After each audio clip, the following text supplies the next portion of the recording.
it doesn't matter much. That's when it really matters. Because if you'll practice well there, using your personality, using your influence, to get someone's attention, to get them to listen, to get them to participate, the kind of personality that someone says, I'd like to be around this person. They're unusual. They're not like the average person I meet on my everyday experience. That kind of personality. But you've got to practice it behind the scenes. You've got to practice it one-on-one. And if you're effective one-on-one, one-on-three, one-on-five, I promise you, that will get you ready to now perform with the kind of personality, the kind of charisma that wins people when you're in front of 500 people, 1,000 people, 5,000. So this is a good point, working on your personality.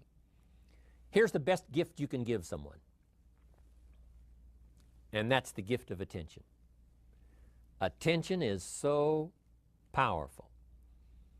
When I was a young man, I met Nelson Rockefeller, one of the richest men in America at that time.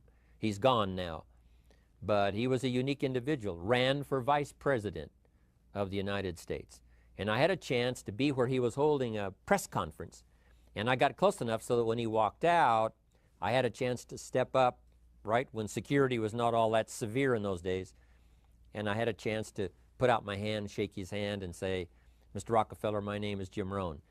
And what I remember most was the attention he gave me.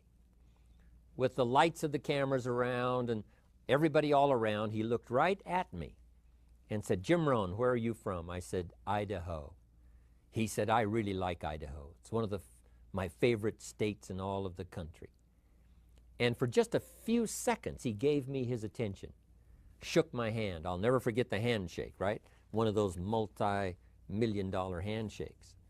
But I'll never forget that personal attention he gave me, just for a few seconds. It was powerful.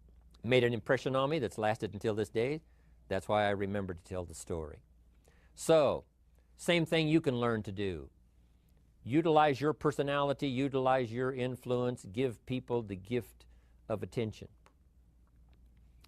Here's the rest of my list now as we finish up. Next, Napoleon Hill said a leader needs sympathy and understanding.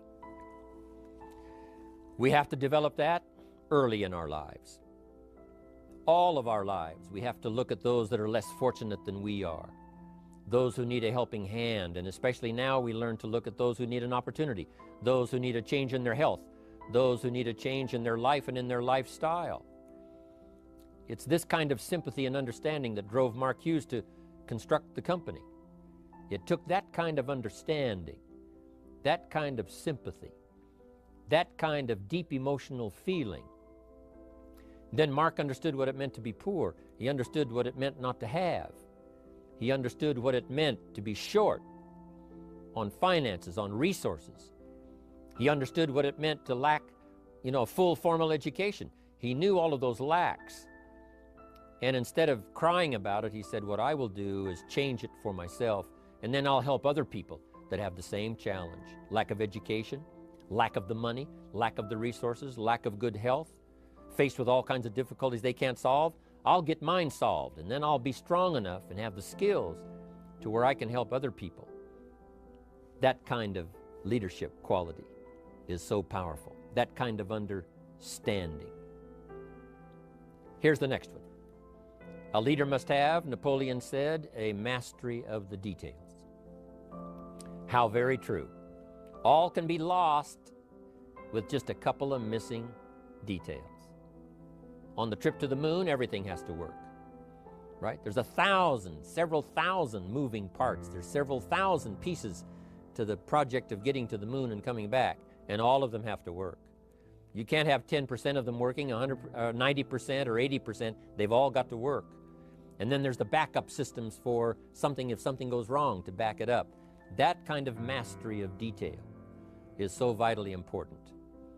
But here's what else to remember as far as Herbalife is concerned. The drama is in the details. Someone says, I lost 30 pounds. Well, 30 pounds is 30 pounds, but that's not the drama. The drama is, where were you before you found Herbalife? How did you feel? What kind of circumstances? Now someone begins to give us some of the details. And then after they've lost the weight, now how they feel, now Their self-confidence has been restored.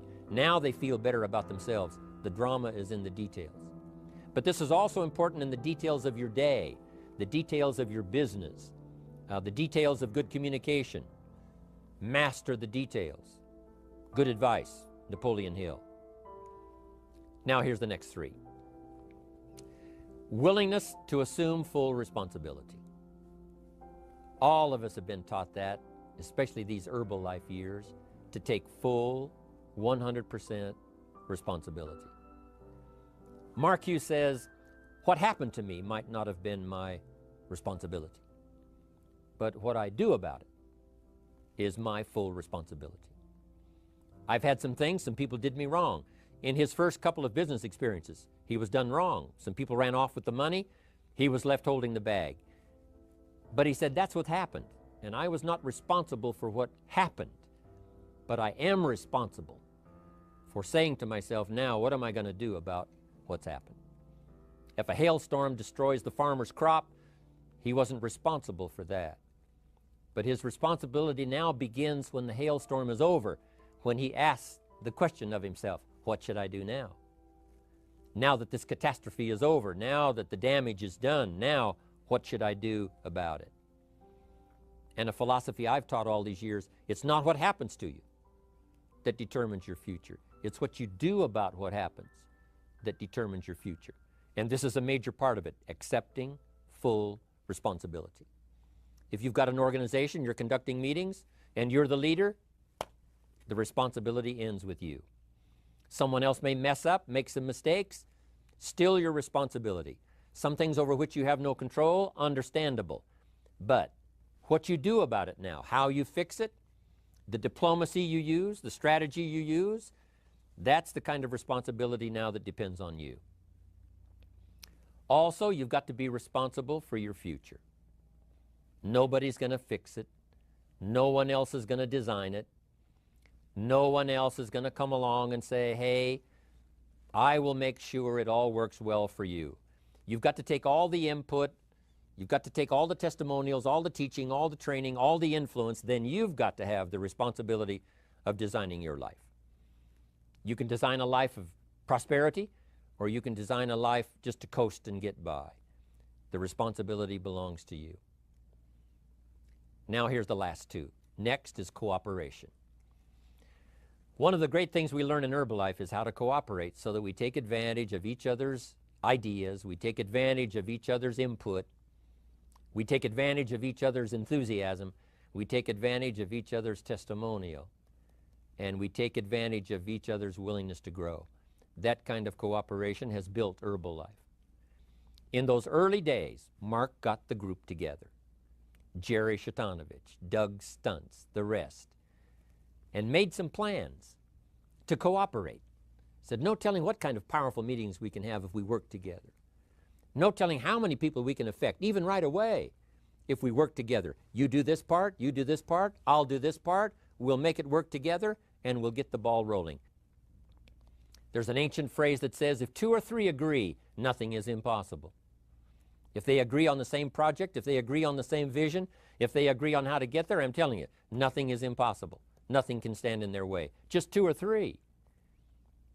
What's exciting about Herbalife is now we have more than two or three. The president's team now is well populated. Even the chairman's club is growing. The millionaire team is awesome in its numbers as well as in its power. And the cooperation between all of us on the tabulator teams, as distributors, home office, support staff, 15th floor, wherever we come from. If we cooperate, there's nothing we can't do. There isn't anyone we can't touch. There is no country we can't finally get to with this incredible story. Cooperation. That's why I'm here, wanting to do my part, HBN, send out some ideas, give you some notes to take, something to think about and ponder, something to talk about with the people that you associate with and are building your business. That kind of cooperation is going to make this a powerful year. It'll get us to the 2 billion, 3 billion, 5 billion. But it'll get us to much more than just those numbers.